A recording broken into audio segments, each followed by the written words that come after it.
नमस्कार, जय हिंद, जय Bharat and welcome to Def Talks. This is Adi H. हमारे साथ है पथिकृत भाई जो हमको बताएंगे यार नेपाल में सडनली हम दोबारा देख रहे हैं। As a matter of fact पिछले 2 हफ्ते पहले भी हमने काफी प्रोटेस्ट देखे थे। इस बार ये प्रोटेस्ट थोड़ा एक सीमा क्रॉस कर चुके हैं क्योंकि थोड़ी वायलेंस दिख रही है, थोड़ा सा पुलिस एक्शन दिख रहा है, नेपालीज आर्मी डिप्लॉय हो रखी है और किंग का भी मैसेज वहां पर आया है एंड यहाँ तक कि पॉलिटिशियंस का भी आया है। तो ये समझते हैं ये हो क्या रहा है and where does it seem like going. Pathikrit भाई नमस्कार, welcome to the show. Uh, नमस्कार आदि भाई। देखिए एक्चुअली नेपाल का इशू ये है कि नेपाल जो है ना सैकड़ों सालों से it has been a monarchy. तो उनका एक अलग सा tradition culture rule of law था, उसको जबरदस्ती तोड़ के जबरदस्ती उसमें माओइस्ट वायलेंस ला के उस पूरा देश का बेड़ा गर्क करके फिर उसके बाद बोला कि डेमोक्रेसी लाओ। और अल्टीमेट ऑब्जेक्टिव जिन लोगों ने ये किया है वो यही था कि जो क्योंकि ये हिंदू मोनार्की है इसको खत्म करो। किसी और मजहब का मोनार्की होता तो खत्म नहीं किया जाता। तो आप सोचिए आज जो हो रहा है ये पूरा स्पॉन्टेनियसली हो रहा है, ये कोई ऑर्केस्ट्रेटेड नहीं है। और ऐसा नहीं कि कल ही मोनार्की वापस आ जाएगा। प्राइमरी रीजन जिसके वजह से ये हो रहा है इज बिकॉज जिन लोगों ने नेपाल को सेकुलर डेमोक्रेटिक रिपब्लिक बनाया 2008 में, उसमें चाइना का हाथ डेफिनेटली है। और चाइना के जितने चट्टे बट्टे इंडिया में हैं उनका भी हाथ है। जितने चाइनीज कम्युनिस्ट को सपोर्ट करने वाले लोग यहाँ पे है उनका भी हाथ था कि किसी तरह से नेपाल को सेकुलर बनाओ। तो सेकुलर तो बना दिया 2008 में, वो राजतंत्र चला गया। अब सेकुलर बनाने से क्या होता है? सेकुलर बनाने से एक देश का जो बेड़ा गर्क इंडिया में होकर के रखा है वही नेपाल में हो रहा था।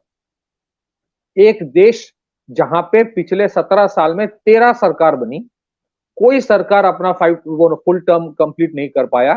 डेमोक्रेसी के नाम पे पॉलिटिकल स्टेबिलिटी हमेशा जरूरी नहीं है कि आता है। हर कोई नरेंद्र मोदी नहीं है कि 3-3 बार ऐसे स्टेबिलिटी लाएगा।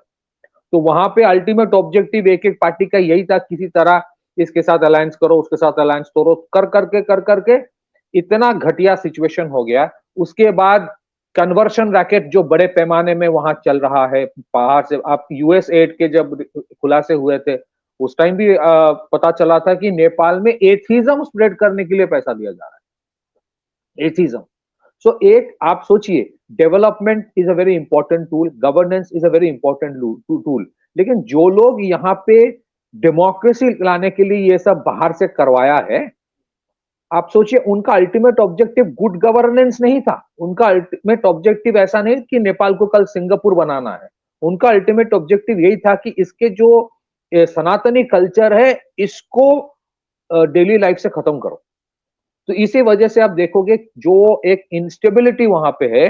और यहाँ पे एक स्टेटमेंट आया कल फ्रॉम ज्ञानेंद्र शाह, जो उनके from the ruling royal family से है। उन्होंने कहा कि politics that adopt a prohibitive approach does not strengthen democracy. The arrogance, personal interest and dogmatism of the parties and the opposition cannot make democracy dynamic।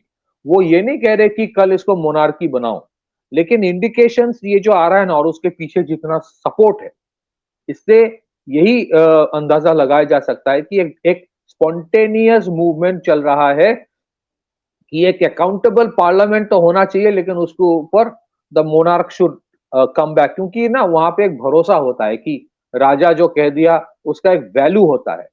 Her time अगर, क्योंकि इस level पे वहां पे करप्शन है ना, वो तो मतलब क्या बोलो है। और केपी ओली के बारे में या बहुत सारे उनके जो प्राइम मिनिस्टर है, the kind of things that come out of them, किस तरह से मतलब एलिगेशंस है, देयर आर फियर कि some of them were honey trapped. बहुत कुछ एलिगेशंस उनके, मैं ये नहीं बोल रहा हूँ कि उनके प्राइम मिनिस्टर के खिलाफ, बट बहुत सारे जो हेड ऑफ स्टेट है या इंपॉर्टेंट लीडर्स है, एलिगेशंस आता है कि एप्रीहेंशंस आता है कि somehow the Chinese have tried to trap them.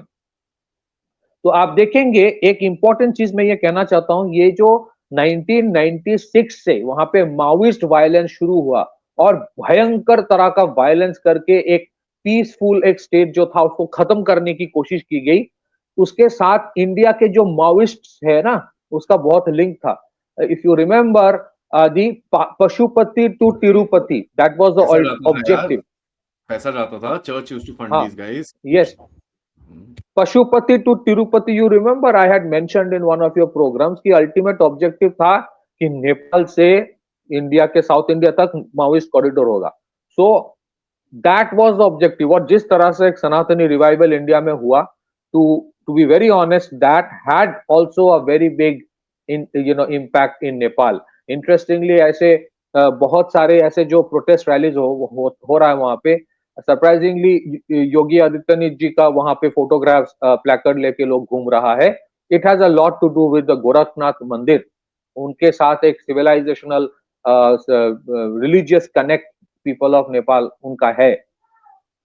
So interesting times in Nepal. और ये अभी जो हो रहा है ना, this has also to do, Adi please remember, this has also to do with the defeat of Biden administration in United States. नहीं तो होना मुश्किल था। ठीक है, and this is important thing we have to keep in mind. I will just let you carry on from there. नहीं, मैं see मेरा the angle of bringing this out is something which is very interesting because पूरे region के अंदर हमारे change दिखता है। As a matter of fact this change is now occurring all over the place. But जो एक resistance है, KP Sharma Oli ने अलेजिडली एक स्टेटमेंट दिया था कि ये सब इंडिया करा रहा है, ये सब कर रहा है। एंड उसके बाद ऑब्वियसली यहाँ से कोई फोन वोन गए होंगे कि भाई साहब what proof do you have. And with in a day उसकी अपनी पार्टी ने आके बोल दिया कि नहीं नहीं नहीं, केपी शर्मा ओली साहब ने कुछ ऐसा बोला ही नहीं था। By the way, he's the general secretary of that party, and his own party came out and gave a statement. So obviously, एक U-turn काटा वहां पर। What do you think are the politicians thinking right now? जो तीन main इनके जो खिलाड़ी हैं। नहीं, देखिए वहां पे जो मूवमेंट हो रहा है, वो मूवमेंट में अगर वो मोनार्की को वापस लाने की बात कर रहे हैं, ये ऐसा नहीं कि कोई नया पार्टी को लाने की बात कर रहा है। ऐसा नहीं कि नहीं नहीं, इस सरकार को खत्म करो फिर यूनुस की तरह बाहर से कोई लाओ। दे आर सेइंग कि नेपाल का जो कल्चर था, we want to hold on to that culture. ये मूवमेंट वो बांग्लादेश में 5 अगस्त जो हुआ था उस तरह का नहीं है। बांग्लादेश का 5 अगस्त का जो था वो तो बाहर से किसी को पैराड्रॉप करा गया। इसमें पैराड्रॉपिंग की तो बात हो नहीं रही है। नेपाल का जो इतिहास है, that has been of the monarch having a very good rule. People were happy with the monarch. हाँ, कुछ aberrations बहुत कुछ होता है, but वो लोगों ने देखा है। अच्छा, now if you say कि भाई तुम मोनार्क को क्यों लाना चाहते हो, so then the people of Nepal are asking कि तुमने डेमोक्रेसी में पिछले 17 साल में दिया क्या है? 13 प्राइम मिनिस्टर्स, कोई प्राइम मिनिस्टर कितने महीने रहेंगे, साल तो छोड़ दो, उसका कोई गारंटी नहीं है। हाँ, नेपाल में बेल्ट एंड रोड इनिशिएटिव के तहत it is in A total debt trap, total debt trap. तो वहां पे कन्वर्शन हो रहा है, डेमोग्राफिक चेंज हो रहा है, चाइनीज डेट ट्रैप हो रहा है, एंड डेवलपमेंट के नाम पे जो चीज हो रहा है that is not benefiting Nepal. So it is the people of Nepal asking the democratic parties of Nepal कि अगर आप बोलोगे कि भाई मोनार्की वापस मत लाओ, tell me what have you done in the last 17 years. तो बाकी देशों की बात छोड़ दो Adi, the political parties will have to answer that question. पिछले अगर आप देखेंगे, कोई अगर डिबेट करे पिछले 10-11 साल में मोदी सरकार ने क्या किया है, तो मोदी के सपोर्टर भी बोलेंगे हाँ ये 5 चीजें शायद अभी बाकी है या 10 चीजें बाकी है, लेकिन 50 चीजें हैं जो मोदी सरकार ने किया है और उसका बेनिफिट सबको मिला है। चाहे वो जनधन योजना हो, चाहे वो मुद्रा हो। क्या नेपाल के पॉलिटिकल पार्टीज गिना सकता है कि ये काम मैंने किया है जिससे बेहतर हुआ है नेपाल? जैसे फॉर एग्जांपल 2014 में इंडिया का जीडीपी $2 ट्रिलियन था। आज मोदी सरकार आने के बाद 10 साल में वो $4.3 ट्रिलियन के करीब चला गया। आज इंडिया में 2 लाख करोड़ के ज्यादा डिफेंस एक्सपेंडिचर है, जिससे 2 लाख करोड़ के ऊपर कैपिटल एक्सपेंडिचर हो रहा है डिफेंस में। वो पूरा इंडिया से 70-80% लिया जा रहा है। तो चेंज तो हुआ है। So can they, so ultimately देखो, last point is this, anyone can blame anybody. हाँ, बाहर से करवाया जा सकता है।